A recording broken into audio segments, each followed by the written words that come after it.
Hey, everybody, and welcome back to the Duke Wisdom Podcast. Ben McCormick here with Clinton Weaver. We're going to talk some Duke football today. We're going to talk the new 5-for-5 rule that the NCAA has and a little bit of the adjustment that has come out to that, the backlash, and some of the reactions to this new rule change, how that's going to impact Duke's current roster, future roster, and current matchups for this upcoming season. And then, of course, Duke football ACC kickoff just happened at the end of July. And so we've got some standings for the ACC. We've got some preseason awards, obviously, the defending champions. So we're going to talk a little bit about the outlook for Duke football this season as well. Duke Wisdom will be a credited media outlet at Duke football for the third straight year. So I'll be in the press box for most home games, obviously. My job will keep me away. My full-time job will keep me away from it from time to time, though. Right now, I have an interesting connection that might grow a little bit of our football coverage in terms of recruiting because I'm seeing some of the guys committed to Duke on a daily basis now, going to these jamborees and stuff in the summertime. For those of you that don't know, I work for high school OT for Capital Broadcasting Company. We cover high school sports all throughout North Carolina. That's every single school, so everything's up for grabs. There are some guys committed to the Duke football program, some guys at Southern Durham and other places right now. And those will be interesting to watch and certainly go look over there for some of that coverage. And I'll be able to bring some of it here as I watch more of the guys that are committed playing this season. But first of all, let's jump into that 5-for-5 rule, right? So that was something that had been discussed the whole season, where it was like these guys want 5 years. We got a taste of that during COVID, right? They let these guys play 5 years, and then eventually we got to classes where people didn't get 5 years, and then there was a little bit of complaining about that. And I think there was a little bit of unrest because there was so much transferring and guys that were in their seventh year post high school, their eighth year post high school, that were still playing because they still hadn't exhausted those 5 years. And so this new rule change is, well, you've got 5 years from that high school graduation date. And if you run it in a straight line, you don't miss any of them, feasibly you can play for 5 full seasons, which is a pretty monstrous change to what we've been used to in college basketball. There was the exception for COVID, but we're used to that 4-year thing. And so there are a lot of implications for this. But I guess the way that I'll just throw it out to you is, are you for this rule change, the initial rule change at least? Are you for it? Well, it took me 6 years to get through college. So I appreciate having an extra. I appreciated having 2 extra, in my case, to figure my way how to graduate. I mean, what difference does it make if it's 4 or it's 5? I think the heartburn is the fact that it changed, and there's no way to go back. It has to change at a certain point in time, right? And you can't go back retroactively, or maybe you can because some people are suing now, saying this isn't fair and I should have my 5 years too. So there's no good time to make it. But, it used to be that you basically had 3 years when it came to playing, right? Because if you were a freshman, you didn't get to play on the varsity. You had to play with the freshmen. So it was like the 3-year rule. And then freshmen became eligible and it became the 4-year rule. So now we're going 5. I mean, okay, let's go with the flow and roll with the punches here. Well, one thing I want to sort of piggyback off one thing you're saying here, because it did used to be 3 years. And so something that people were complaining about a lot during that COVID era was records being broken. And so I think when you sort of look at that 3 to 4 year transition, there's not a lot of those 3-year guys whose records held up after 30 or 40 years. Right. Pistol Pete's probably one of the prime examples of a guy who really had a lot of longevity in his records, and not many do. Like, look at Duke. Art Heyman was breaking every record in the book at the time. Those records have been written over because he only had 3 years. Same for Dick Groat, for Jeff Mullins, whoever. And we saw it with R.J. Davis at Carolina. He got 5 years. He's now the 3rd all-time scoringest player. He's still playing for Carolina, isn't he? Seems like it. I mean, it seems like it, but yeah, he's the 3rd all-time scoringest player in the conference's history. That's so second cool. to come. that is bogus. It's kind of It like, feels really bogus, right? Because he's like one of the first to get to do it. But what mm, I'm, proposing here is like, what if in 40 years he's just the first in a long line of many, and Tyler Hansbrough and JJ Redick's records get squashed way down the book? mm. It's almost like you're going to have to keep multiple sets of books, right?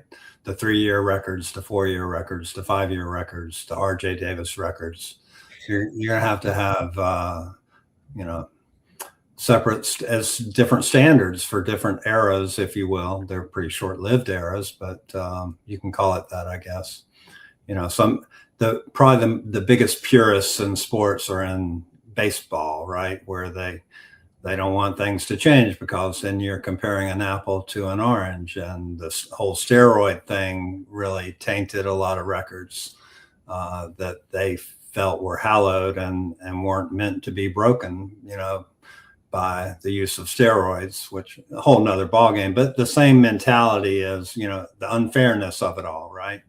The standard changes, and you're not comparing an apple to an apple. I think we've complained about the Kihei Clark breaking the ACC wins record on here before, but I Right. think that's a prime example of like a record that just doesn't make sense contextually to like the guy who he broke it was Shane Battier, and he played 4 years. And I think in the ACC they were playing maybe 16 games Mhm. in conference play at the time, maybe. But then Kihei was getting 20 a season for and an additional season. So he had so many more opportunities to break that record. So he wasn't really winning games at the same rate, not even close, that Battier was. And it gets kind of hard to compare those Yeah. things. I think it'll become easier to look at this as an era if this rule stands up. And that's kind of where my Mhm. scrutiny of it comes into play is, are they even going to stick with it? Because everything is so topsy-turvy and everything can change so easily because of the way that everything works now. It's through a court decision. The NCAA has really no power, honestly. It gets taken to a lawsuit. It moves up the ladder. A ruling is made. The NCAA tries to sue and turn it over. They never accomplish that. And so it's just people who aren't involved in college athletics making these decisions, Mhm. based on the evidence that is given to them. And that can change on a dime, and it keeps changing on a dime. And Mhm. so I'm okay if we're going to go 5 for 5 years, if we're going to keep it that way. And it's not just this weird 5 or 6 year time span where a bunch of dudes break a bunch of records. And now everybody from this very specific stretch looks like they're awesome and they got way more opportunity than anyone else. Right. Right. It's hard to compare Battier and Clark and think in any way, shape, or form that Clark is superior. That's the inherent unfairness of that particular example. No way, Jose. Well, let's talk about like the new development. So the new development being that the high school class of 2022. And so for some context here, I've mentioned that the COVID year gave a lot of guys five. So that would go down to the high school class of 2020 would have been freshmen in 2020, 2021. And then they would have had 5 years of eligibility. Anyone from there and then like 4 years back had it, or potentially more, depending on injuries. But the class of 2021 in high school would not have had that luxury. They would have just had the straight 4 years. And the same was true with the class of 2022. Now, when they implement the 5-and-5 rule, it's impacting the high school class of 2023. So that's Caleb Foster's class. Guys that are seniors this season would be the first to be able to reap the benefit of having a fifth year. And Mm, that leaves the guys that just graduated thinking, well, hey, man, what the heck? There's only two classes now that don't get a shot at this fifth year. And it's understandable why mhm, they would bring this to the courts. They feel like they've been slighted. They have opportunities to make money, some of them real money, with NIL deals. And so that whole thing is interesting. Now they rule the class of 2022 has that fifth year. They can come back for this year. But that is with an asterisk next to it if you haven't already signed an NBA contract. And Exhibit 10s count. So guys like Seth Trimble, Mark Mitchell, who have signed Exhibit 10 contracts already, they're done for. They can't come back to college.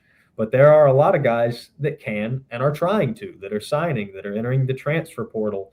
Uh, with other schools, and this is having a real domino effect where it's the coaches have already established a roster. They're having summer workouts. The pecking order is already being moved and put in place. And now you're just having guys come in because a lot of these coaches feel like, well, if I don't move on these guys, on these already graduated players, somebody else is gonna, and they're gonna get the leg up on me. And so there's this huge domino effect of how it's affecting all the players already on roster. And another domino effect is, what about that class of 2021? The guys 2 years removed.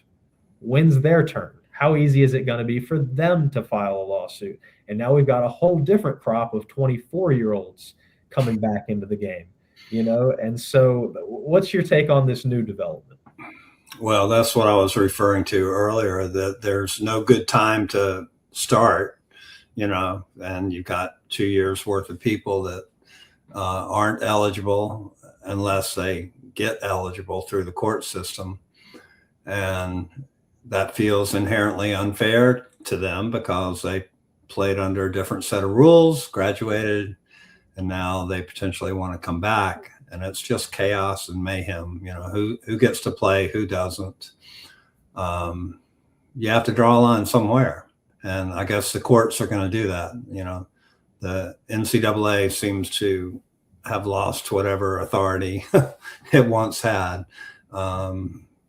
Just over time, and the courts and even Washington, D.C. are getting involved in decisions that used to be the NCAA's.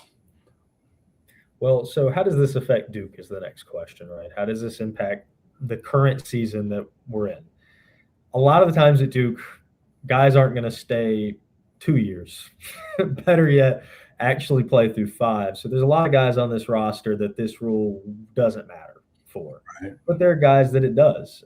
Drew Sharnowski goes from potentially having 2 to 3 years of eligibility remaining. And then you've got 2 true seniors on this team that this could potentially impact. And so I kind of want your opinion on, if you had to call your shot and be Babe Ruth, do you think either of these guys uses that 5th year? Let's start with Caleb Foster. I'll give my thoughts on it in a second, but I want to hear, do you think Caleb Foster is going to play for Duke or anywhere in college basketball for that matter in the 27-28 season? I don't know. I mean, I don't know how much money he's making, and he's not going to be a pro probably, right? he will definitely, he's not cut out for the next level, in my opinion. So should he stick around another year, make another $1 million? What would I do if I was in his shoes? I'd stick around and make another $1 million because I don't think my first employer otherwise is going to pay me that much.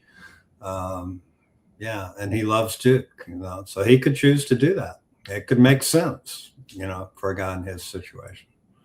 I think there are 2 really big factors here. One is, does Duke win the national championship?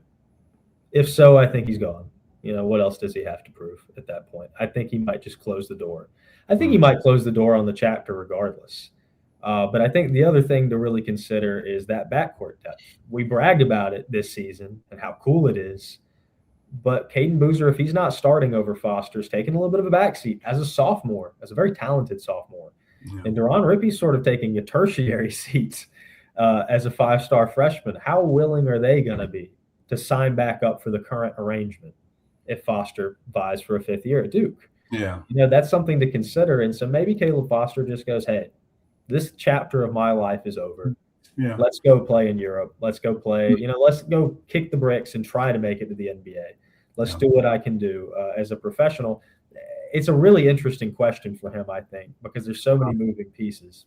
It's kind of what Jeremy Roach was facing a couple of years ago, where he saw the writing on the wall, could have stuck around, chose not to, and then went down in flames to defeat to Duke as a Baylor Bear. So, yeah, but it could be, when time is up, you got to know your time is up.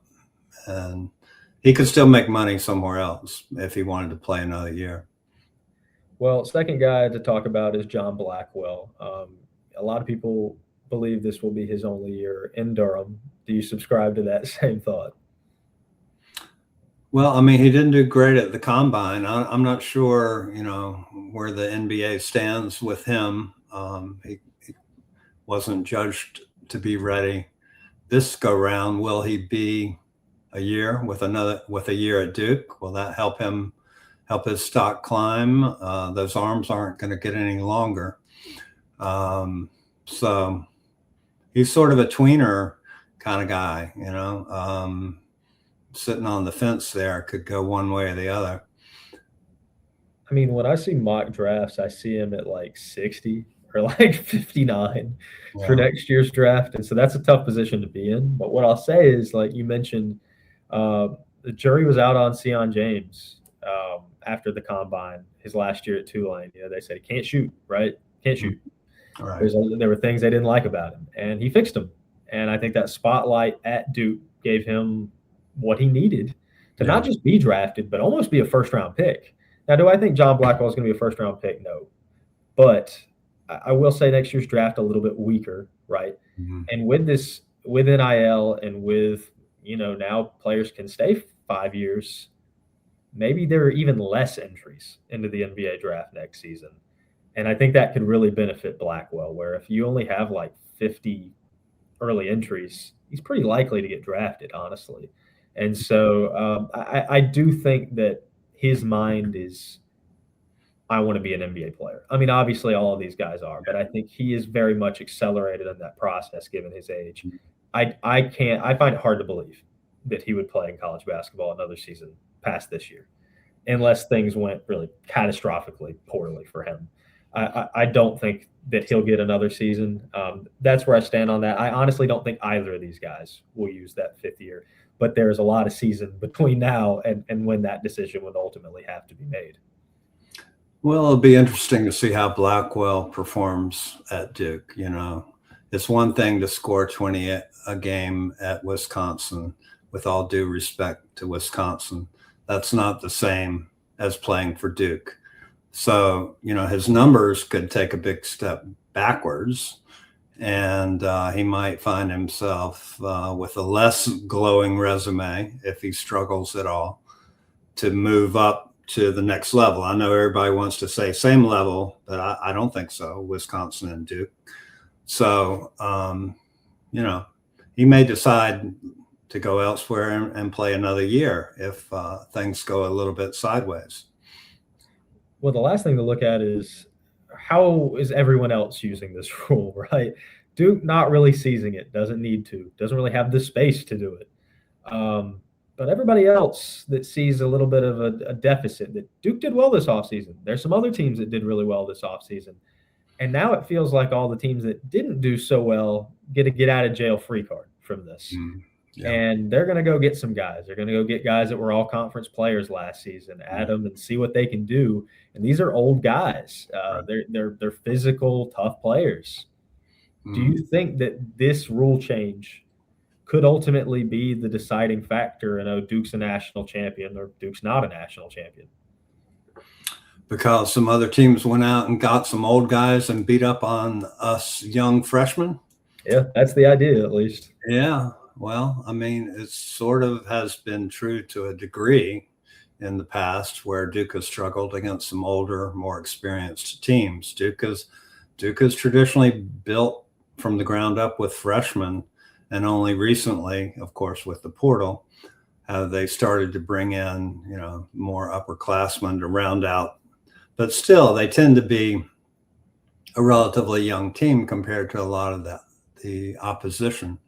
And so, yeah, this could exacerbate that issue for Duke. Could be a lot of old teams out there with fifth-year guys hoisting threes and whatnot. Any given night, and experience matters. It's good that we have a blend of youth and experience on this team to counteract that. So I think we'll be okay. Sure. I mean, it's a long way between now and then. We don't know who's adding who, but I think Duke has 10 guys that regardless of what anyone adds, they can feel pretty good about the way they're going to stack up. And honestly, another added advantage is the fact that they've been working together this summer and nothing's changing. The dynamic of this roster is not going to change. and the dynamic of a lot of other rosters will, and that can be really detrimental. It might not even be a positive Sure. that they add these guys, and so that's something to kind of watch. But basketball season's still a couple months out. Let's transition. Let's talk about Duke football.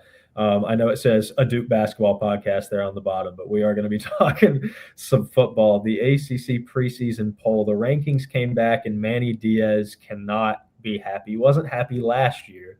Ultimately, they proved him wrong, won the ACC title. Get slided, don't get a shot to play in the playoffs. They now amend that rule to where if it happened this year, Duke would have played in the college football playoffs. But, you got to bury that hatchet and at least try to move on. And as Duke tries to move on from a season that they once thought they were going to be a playoff team or a preseason top 15 team in the country, now the ACC voters say, actually, you're 10th in the ACC, 10th. Yeah. I was absolutely floored when I saw that ranking. Did I expect a top 3? No. I thought maybe like 6, maybe 7. 10 seemed monstrously low. I mean, how are you feeling when you saw that? Well, yeah, it does seem low. Duke traditionally gets pretty disrespected, and winning one conference championship that seemed a little fluky to some people. I can see how they would do what they usually do, put us in the second half of the division and say prove us wrong. But I think Manny Diaz has something cooking in Durham, North Carolina. And I don't think it was a fluke at all. They've been to 2 really good bowls the last 2 years. He's built on what Elko started before he took his midnight flight. And I think it's legit, even with the loss of Mensa, even with the loss of Barkate, even with the loss of Terry Moore. The cupboard ain't empty. They got a lot.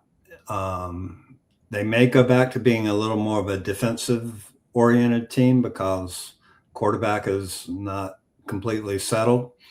But I believe in Manning, and I believe in David Feely, the strength coach. I almost believe in Jonathan Brewer. I don't quite, but they got a good nucleus of players for next year. The coaching staff is intact, pretty much. And yeah, I think they're going to do better than that. I see 2 or 3 L's on the schedule, potentially. But that doesn't put you 10th.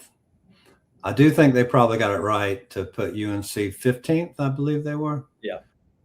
Yeah. So Chapel Bill is doing well over there in Tar Heel land, to try and come in ahead of at least a couple of other teams. That'll be quite the accomplishment for him after all those Super Bowls. So, yeah, but no, we got it. We got something cooking, not just on the hardwood, but on the gridiron. Well, man, Carolina could have been a little bit lower if it's not for a lack of trying from the Stanford beat writer that always ranks them first, no matter what. Oh, really? That guy's an absolute legend. He tried his hardest to pull Stanford up by the bootstraps, but something that really I think got to me was I did not expect NC State to be higher on this poll than Duke. Yes, CJ Bailey's back. Having a returning starting quarterback is a big deal. That's a big deal. I mean, regardless of whether you think how good he is, that's a big deal. But I just don't buy it from a team perspective. Duke has been better for the past few seasons. I have no reason to believe this season will be any different. I do think that just way too much stock was put in the fact that Mensa and Barkate jumped ship to Miami. Nate Shepard is back. He's going to be one of the best running backs, not just in the ACC, but in the country. Right. And no matter what you think about Duke's quarterback situation right now, and we'll talk about that in a second, you're going to have that option. And frankly, you have a really good option in Jeremiah Hazley at tight end. He was preseason first-team All-ACC for a reason. He's going to be a go-to guy at that receiver core, even if you don't have Barkate. So that's a big deal for Duke. I do want to talk about the quarterback room before I jump into any more hate talk of Darian Mensa. You've got Walker Eggett, who you don't really – his stats, you probably don't love him, right? You look at his stats from San Jose, his interception rate, way higher than you want it to be. Now, granted, you put that system around him at Duke, he should look better. You've got a better line, a better situation, potentially better coaching, right? That kind of thing can really help a quarterback ease a lot off of him. But I do think there is an interesting situation, and Manny Diaz has sort of alluded to it this offseason, where, yeah, you have a veteran transfer coming in, but you've also got a redshirt freshman who looks pretty solid in Dan Mahan. I'm an Alamance County guy. I watched Dan Mahan play in person. I covered him, actually. This is a dude that was vaulting over top of the team that I was covering there. And you're not allowed to do that in high school football. So they made him walk it back. And then he's just like, screw it, whatever. I'll just throw an absolute dime to somebody 2 seconds later. He's talented. He's very skilled. He's one of those guys that you watch in high school. And you normally you see a guy recruited at quarterback and you're like, well, is he really a quarterback? Or is he just the best player on the team? They're going to stick him there. Dan Mahan is unequivocally a quarterback. That's just how he plays football. He's a great passer. He's built for it. I think he's put on a little bit of weight. I wanted him to maybe put on even more. He was a real skinny kid coming out of high school. But I think he could make things really interesting. Yeah. You throw him in some of these early games, maybe he's vying for that starting spot at some point this season. Do you buy any of that noise? Well, it's an interesting choice between the guy with a whole lot of experience and the guy with no experience. It's interesting to me that Egett played a whole year with a torn ACL, so maybe that should be taken into account. That's not easy to do. But the MCL apparently is the one that did him in. But, yeah, it's going to be interesting to watch. Mahan's a little bit smaller and lighter, 6'2", 200. Egett, 6'3", 235, which makes sense. He's like in his 6th year, right? Isn't he? Yeah, so like 0 experience versus 6 years of experience. But, may the best man win. So that's what the fall practices are for. And somebody's going to be the starter come 3:30 on September 5th against Tulane. Well, obviously, the elephant in the room that we've talked about are the guys that left. Miami certainly reaped the rewards of Duke not getting to be in the playoffs last year, and then now reaping the rewards of taking some of their best players, as they are the preseason favorite to win the conference, given the media vote. And Darian Mensah was preseason player of the year. So I'll ask you this. Both of those votes go Miami's way. Darian Mensah stays at Duke. Is he the preseason player of the year? And is Duke the preseason favorite to win the conference? Yes. Yeah, I think so. Considering what he did last year, he broke the school record, which was 1 year old. And he showed that he's the guy. He's talented as he can be. And he led the team to the promised land against all odds. Yeah, he had a couple of clunkers, yes, notably against UConn. But UConn, what are we doing? The villain of the Duke Wisdom podcast, UConn. I swear. But yeah, I mean, he deserves all the accolades. Of course, we're obligated to hate him for what he did to pull out on the last day and, take the money and run to Miami. So we can villainize Miami. We can villainize Mensah for that, for sure. He deserves it. But he was a hell of a player. And if he had come back and Barcade had come back, people would be talking much differently about Duke. But I'm okay flying under the radar, We'll be fine. I mean, Duke football always sort of flies under the radar. That's kind of their thing. I was looking forward to maybe being on the radar for once, potentially, but that has been stripped away from them. I'm still very excited about this season. I think there's a lot of winning opportunities on this schedule when I look at it. The first game of the season is going to be a fun one. It's the We Lost Darian Mensah Bowl. That's going to be obviously Tulane was very angry at Duke last season when they traveled, when they were on the road.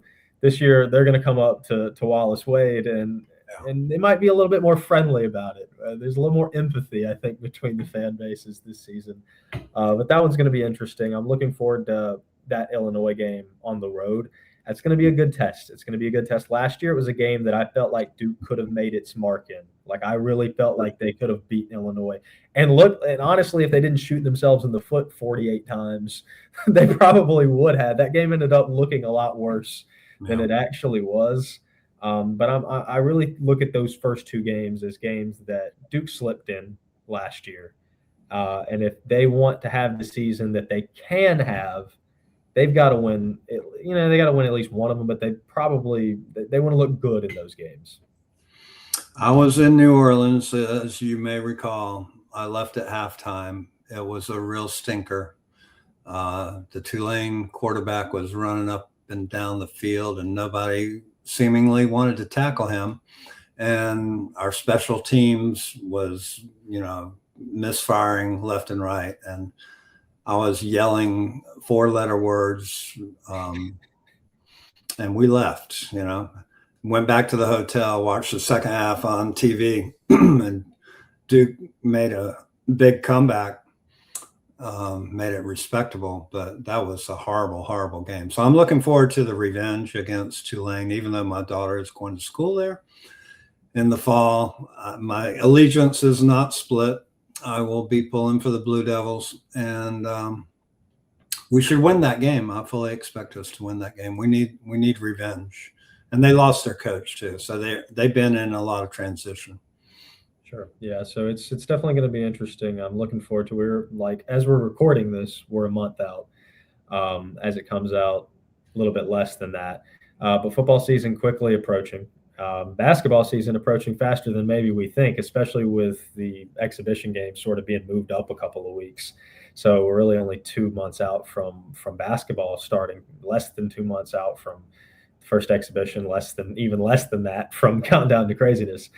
So this is all coming up, and we're going to be a lot more frequent about recording these episodes moving forward. We got this beautiful visual display with the graphics and our lovely faces on it.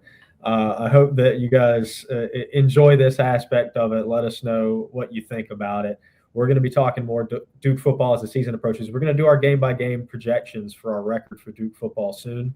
We're also going to have the same for basketball down the line. Clinton has a really good track record for the basketball record, so we're going to put that to the test once again. But thanks so much for listening. As always, make sure to follow Duke Wisdom on Instagram, Twitter, wherever you can find us. Subscribe here on YouTube or wherever you are listening to the podcast.